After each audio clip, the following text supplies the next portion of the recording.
하박국 3장 16절부터 끝절까지. 내가 들었으므로 내 창자가 흔들렸고 그 목소리로 말미암아 내 입술이 떨렸도다. 물이 그를 치러 올라오는 환난을 내가 기다림으로 썩이는 것이 내 뼈에 들어왔으며 내 몸은 내 처소에서 떨리는도다. 비록 무화과 나무가 무성하지 못하며 포도나무에 열매가 없으며 감람나무에 소출이 없으며 밭에 먹을 양식이 없으며 우리의 양이 없으며 외양간에 소가 없을지라도 나는 여호와로 말미암아 즐거하며 나의 구원의 하나님으로 말미암아 기뻐하리로다. 주 여호와는 나의 힘이시라. 나의 발을 사슴 같게 하사 나를 높은 곳으로 다니게 하시리로다. 이 노래는 지휘하는 사람을 위하여 내 수금에 맞춘 것이니라. 아멘. 하박국의 결론 부분을 읽었습니다. 하박국은 예레미야와 동시대에 활동했던 선지자입니다. 예레미야는 우리 잘 알죠. 눈물의 선지자, 유다의 멸망을 중단시키려고 그토록 열심히 외쳤건만 왕과 신하들과 백성들조차도 하나님의 말씀을 거부하고 우상 숭배에 빠져서 결국은 하나님이 심판하실 수밖에 없는 상황에 이르렀을 때 바벨론에 항복해라, 그래야 우리가 살 길이다, 이렇게 외쳤던 선지자가 예레미야입니다. 동시대의 하박국 선지자는 조금 다른 그 결의 그 메시지를 선포합니다. 예레미야처럼 하박국도 바벨론이 유다를 멸망시킬 것을 다 알았어요. 그러나 선지자는 불만이었습니다. 상대적으로 바벨론은 그 유다보다 훨씬 더 사악한 그런 민족이고 사람이기 때문에 그렇습니다. 하박국은 이해할 수가 없었습니다. 왜 의인이 괴로움을 당하고 악인은 번창하고 호화롭고 그리고 편안하게 인생을 즐기며 살아가고 있습니까? 이것이 이 하박국 선지자의 질문입니다. 우리는 이 땅을 살면서 상대적인 박탈감을 느끼고 살고 있죠. 광주 민주화 사태 항쟁을 우리는 어떤 일이 일어나는지 잘 몰라요. 저는 그쪽 지방에 살고 있지 않았기 때문에 확실히 양분된 견해를 갖고 있습니다. 다 그럴지라도 사람들을 죽이고 그런 것은 잘못인 것 같아요. 이렇게 액면 그대로 드러난 일만 볼 때 신군부는 사람들을 죽이고 정권을 빼앗았고 그리고 호의호식했습니다. 천수를 누리고 이제 죽었지요. 악인은 천수를 누리고 의인은 고난당한다. 오늘날 내로남불 시대를 우리가 살면서 이 기득권 그 기성세대가 우리 다음 세대에게 정말 도덕적인 흠결의 씨앗을 뿌려놓는 것 같습니다. 그 법적인 지식과 모든 것을 수단과 방법을 가리지 않고 성공하면 그것이 지고지선의 최고 그 선이다라는 것들을 아이들에게 심어 놓는 것 같습니다. 어쨌든 정의는 사라진 것 같고 악한 사람은 잘 되고 여전히 자신은 잘못이 없다고 매스컴에서 떠드는 사람을 볼 때, 그리고 그런 사람을 지지하는 사람을 볼 때 여전히 악한 사람은 잘 되고 그리고 정의로운 사람들은 힘들고 고난당하는 세상, 악이 득세하는 세상, 그런 세상에서 우리가 어떻게 살아가야 될까?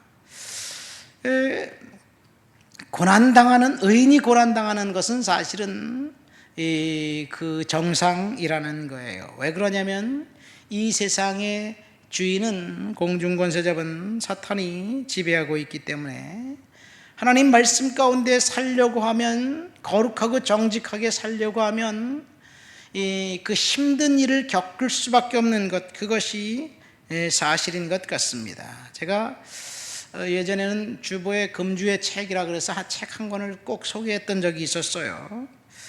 미국의 스탠리 템이라는 장로님 이야기를 쓴 책을 제가 소개했던 적이 있습니다. 이 장로님은 열심히 그 사업을 하다가 힘든 그 시기를 지나면서 결단을 했어요. 내가 사장님으로, 회장으로 있지 않고 하나님을 사장님으로 모시고 나는 사업을 해야 되겠다.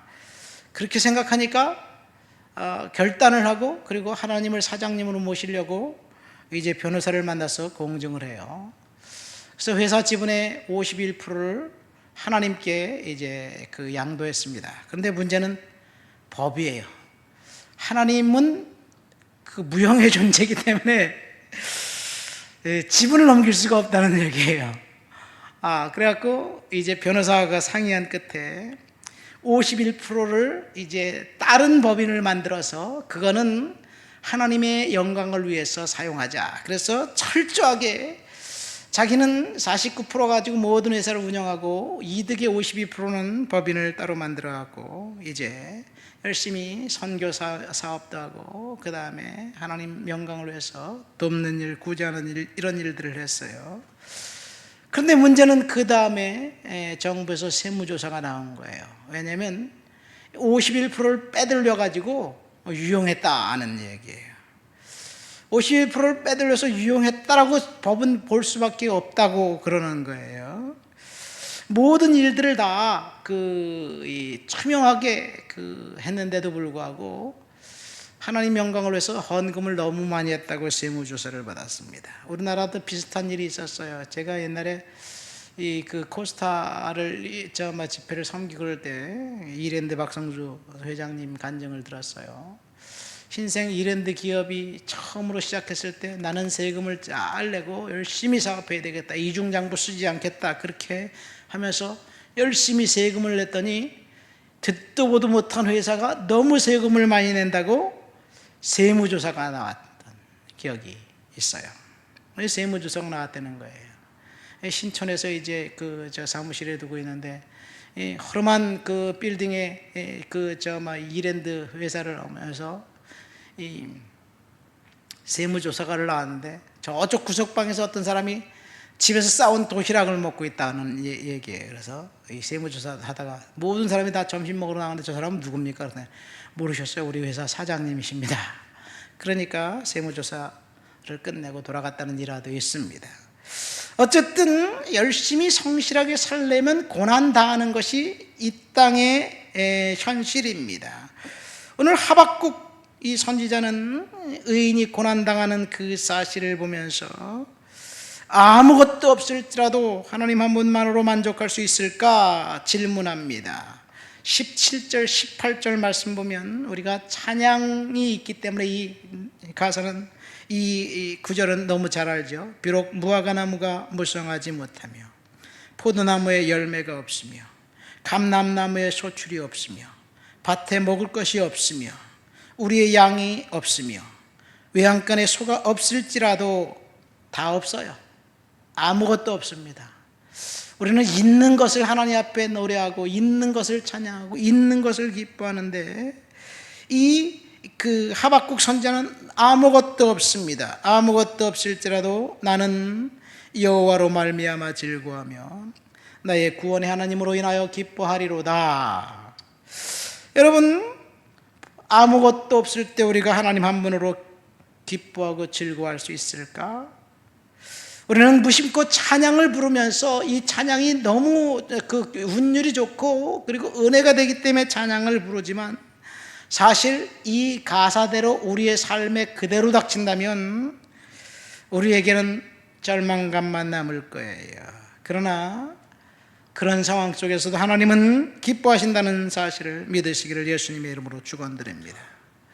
정말로 파렴치한 사람들이 선량한 사람들을 괴롭히는 것, 이것이 공평합니까? 이런 하박국의 질문에 하나님은 세 가지로 대답을 합니다.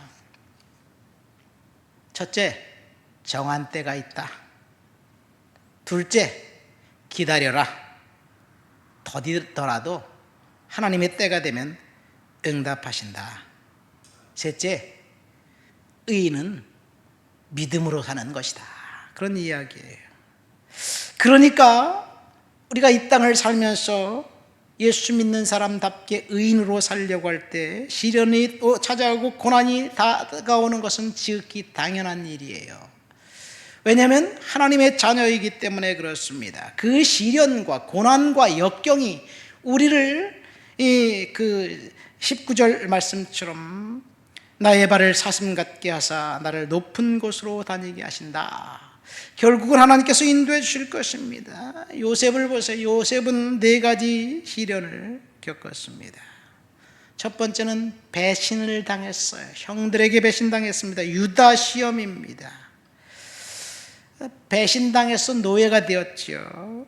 이 유다 시험을 통과했습니다. 두 번째, 요셉이 받은 시험은 성실성 시험이에요. 보디발의 집에서 일할 때 요셉에게 보디발의 아내가 지속적으로 유혹합니다. 일관되게 유혹합니다.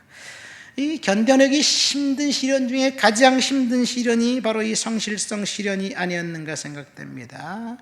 그러나 요셉은 끝까지 이 시험에서 넘어지지 않았습니다. 이겼습니다. 통과했습니다. 세 번째는 감옥살이 할 때 인내의 시험을 받았습니다. 이 술 맡은 관원장, 떡 굽는 관원장의 꿈을 꿔주고 술 맡은 관원장이 복직해서 약속을 했잖아요. 내가 나가면 당신을 기억하고 당신을 빨리 꺼내겠다. 근데 그 사람이 까맣게 잊어버렸어요. 아무런 일도 일어나지 않았습니다. 기대하고 있었는데 점점점 더 나빠질 때 인내의 시험을 겪고 있는 거죠. 어쩌면 우리 성도들 중에 하나님 앞에 인내의 시험을 겪고 있는 사람들이 있을 수도 있어요. 온라인으로 예배드리는 우리 장로님 인내의 시험을 겪다면 이 요셉처럼 우리는 반드시 이겨야 될 줄 믿습니다. 마지막 성공의 시험이에요. 요셉이 이제 애굽의 제2인자가 됐을 때 그는 끝까지 믿음을 지켰습니다. 어쩌면 우리는 성공했을 때 그것은 시험이 아니라고 생각할 수도 있어요. 권세를 얻고 원하는 것을 다 얻었는데 무엇이 시험입니까? 그런데 찰스 스펄전 목사님이 이렇게 말씀하셨어요. 번창하는 것이 더 위험한 일이다. 그리스도인이 영적인 도안이 시련이 있을 때는 하나님을 끝까지 붙듭니다. 그러나 이 풍족하면 그 다음엔 하나님을 붙드는 것을 놓고 그리고 이제 자기 자신이 교만해서 잘난 척하면서 그렇게 살면서 하나님을 잊어버리는 경우가 많죠. 요셉은 끝까지 이겼다는 것. 그래서 성공의 시련까지 겪었습니다. 의인이 이 고난당하지만 하나님의 시간이 되면 하나님께서 반드시 풀어주실 거예요. 그래서 우리는 인내해야만 합니다. 반드시 인내해야만 합니다. 2008년 허리케인이 거대한 태풍이 미국 휴스턴을 지나갔을 때 모든 나무들이 다 쓰러졌어요. 떡갈나무, 소나무, 그 다음에 가로수들, 심지어 집에 있는 나무들조차 다 쓰러졌어요. 강한 떡갈나무가 쓰러졌어요. 그런데 쓰러지지 않는 나무가 딱 한 종류가 있었어요. 그것은 종려나무랍니다. 종려나무는 바람이 불면 쉽게 구부러져 가지고 땅에 닿을 것 같아요. 그런데 강력한 태풍이 부르는데 이 완전히 땅에 닿을 것 같이 구부러졌다가 다시 일어난 거예요. 이 역경과 시련을 종려나무는 이겨낸 거예요. 생물학자들에 의하면 종려나무는 태풍이 지나면 더 크게 성장한다는 이야기예요. 자, 그래서 시편 92편에 의인은 종려나무같이 번성한다 그런 말씀을 하고 있어요. 저와 여러분들이 하박국처럼 의인이 고난당하고 악인이 번성하는 그 세상에서 우리가 어떤 믿음의 자세를 가지고 살아야 되느냐.